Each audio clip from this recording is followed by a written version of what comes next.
Hey guys, welcome to Divine Power with Dr. Soul. And what I want to talk about tonight is the different misconceptions about what love actually is, okay? Because I'm talking to a lot of people that are thinking that the intensity of what they are feeling towards someone is love, that their obsession is love. And there's just a lot of things that are just not clear, that people really are not clear on. Okay? Your intensity, feeling intense, overwhelming emotion towards someone, that is not love. Okay? That's not what love feels like. That is a mixture of usually infatuation and lust. Love is not this overwhelming emotion and this overwhelming intensity.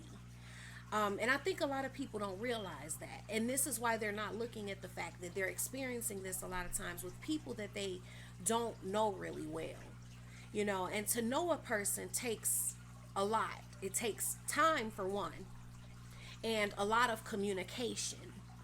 And not one without the other, but both. Okay? So this intensity usually comes from lust.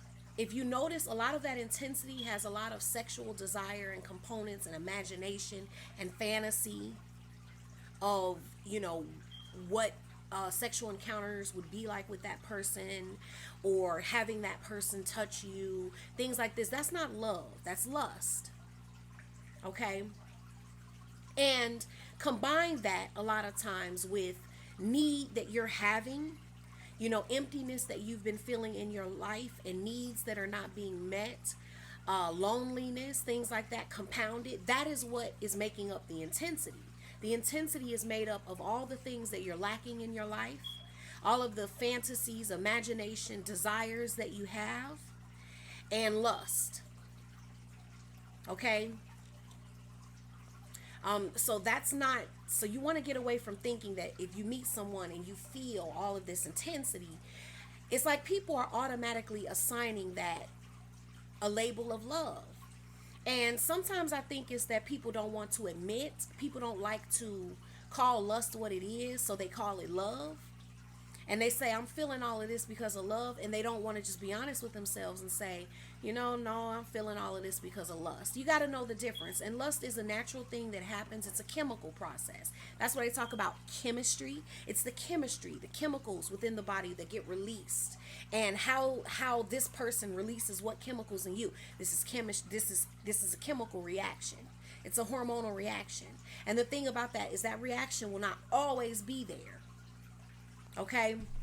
And love is something that is going on beyond the chemicals.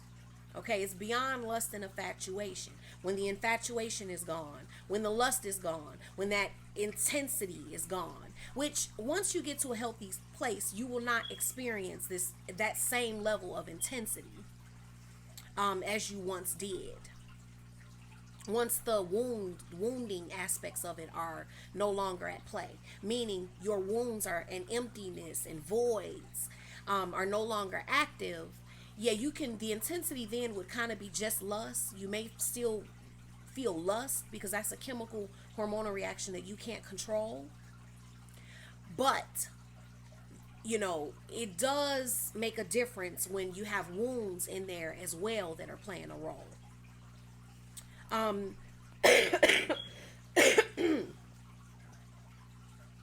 Another thing is people are mistaking the infatuation of a new relationship, the excitement of somebody new, somebody that you haven't explored, somebody that you don't know well, and all of the excitement that comes around, being fond of somebody and meeting somebody you like. And people are just jumping into labeling that as love. This is kind of what I'm seeing. And they are defining love as an experience they're having within themselves, not really an experience that is necessarily occurring between the two, because the other person may not be in that same experience. But you would still define it as a love relationship, based on all of these things you've got going on with yourself. So I just felt that that was something that people really needed to look at, and look at, what are you defining as love? Are you taking lust and calling it love? Are you taking the infatuation of somebody new and calling it love? Because what about when all of that is gone? What about when there is no more intensity? You're not feeling this overwhelming emotion towards this person, and it's cool. Lust is hot. Love is cool. It's very it's a very comfortable feeling, but it's cool. What about when it's that? A lot of these people that, people think that they love, you wouldn't if it actually had to lead to love. Meaning, once it came out of the lust and infatuation stage, a lot of people who are so, you know, either desperate for love or so easy to feel that they love are a lot of times the same people that wouldn't be capable of actually carrying on a love relationship, because they're not capable of feeling good when things are cool. It's all about them feeling this intensity and all of this overwhelming emotion. And when they don't feel that, they're no longer in love. And, there's some people that are jumping into new relationships every couple of years because of this. Because after so many years, that feeling is not there. There's nobody you're going to meet that's going to always be everything that you want them to be, that are always going to make you happy, that are always going to make you feel good. People are not here to make you feel good. And you don't want to have that kind of narcissistic attitude and perspective about love, that a relationship is good as long as somebody's making you feel good. And when they're not making you feel good anymore, the relationship is over. How you feel is within yourself. And you are responsible for how you feel first and foremost. Other people can come along and compliment that, but they're not there to do it for you. Relationships are not there to make you feel good. And so, a lot of times people are very narcissistic in the way that they're approaching relationships. And they don't realize that when it comes to love, genuine love, it's not just somebody making you feel good all the time. There's a lot more depth to love than there is to infatuation. It's deeper than emotions. So emotions are just how you feel. And if you think love is just about how you feel, you don't know what love is. And I think a lot of people, really need to recognize that love goes beyond how you feel. And there's a lot of people that are just using emotion as their complete definition of love. I feel so good, so this must be the best love of my life. This must be it because I feel so good. No, that's not love. That's not what love is about. It's not about making you feel good. First of all, you should already feel good. Okay, you should already feel good. You should feel good. You should feel great.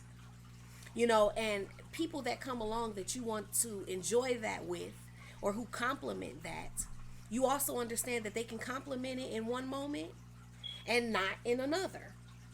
Okay, because they're human, they're on their own journey. There's no person that is just meant to always be exactly what you want them to be. And if you believe that and you can't experience love outside of that, it is you that doesn't know what love is. It's you that's not ready for love. And remember, you are always in relationships that are identical to your beliefs. So if you believe love is absent, that love is negligent, abusive, you will go towards these things and call it love. What you perceive as love has a lot to do with a lot of your beliefs as well. Because someone who's been loved properly and who has really experienced the depths of love, they won't feel that love is somebody who doesn't want to be there or who's not there. But they love me. Where do you get that? If you look back in your history, you'll find somewhere where love was absent. People could say they love you and show no interest, because you got to understand, a person who's absent is not worried about you. You could be dead. You could be dead. If they're not talking to you and, they're not investing in you, for all you know, some of you are thinking somebody out there is in love with you who don't know if you're dead or alive. You could be dead. Okay? And love, I will tell you this much, love will have you kind of concerned about if somebody, at least if they dead or alive. Okay? So then you have to look at, in your history, the patterns that you're seeing in your relationships that you're living out. Look in your history and see where you got your programming about love that you will find completely matches what you're looking at. Okay, but it's just very important that you understand that love is not infatuation, lust, intense emotion. Love is not emotion. It's more action than emotion. And the emotions are there, but you got to understand what emotions are. Emotions, energy in motion. It is energy that is moving. Emotion never stays the same. You will never experience the same emotion forever, because it is emotion. It is energy, and the very nature of emotion is to move. That's why it has motion in the word. Moving, motion. It's going to move. So the way you feel about somebody now, you won't feel that same way in 5 years. Meaning, not all the time. If it takes 5 years before you start feeling something else, who knows how long it'll take. Usually within 2 years, at about the 2-year mark. Okay, for all of this infatuation and lust. But those feelings will change. You will not always feel that way. So when you feel this intense, overwhelming emotion for somebody, understand you're not going to always feel that way about anybody. And if you cannot build something after that, and without the emotion, it is you who you're in a karmic cycle. You don't understand what love is, and you're not ready for it. It is not emotion. Because love doesn't change, emotion does. Emotion does. You will not feel that same way about that person. So what about when you don't feel that way no more? What about when you don't feel good about this person? You don't feel those intense emotions. You're not feeling all the lust. Then what? You need a new one? Because the love is dead? You got to learn what love is. You have to learn what love is. And a lot of times we have to grow up and mature in our perception of love, the way that we're loving, what we're considering love. If you consider love to be emotion, you have no clue what love is. So that's something very important to think about. Something good that piggybacks on this is the 5 Hours to True Love Bootcamp, which helps you to kind of prepare yourself and your atmosphere for true love. Not just for emotion, how to cultivate that for yourself, things like that, because it's important. You don't want to be out here trying to get all of that from a relationship. That's where you're going to just continue to attract karmic situations. When you're ready for true love, there's a certain place, a certain vibration that you're coming from. And that's what that boot camp helps you to do. So that's that, guys. I hope that you found it beneficial, and I'll talk to you later. Bye.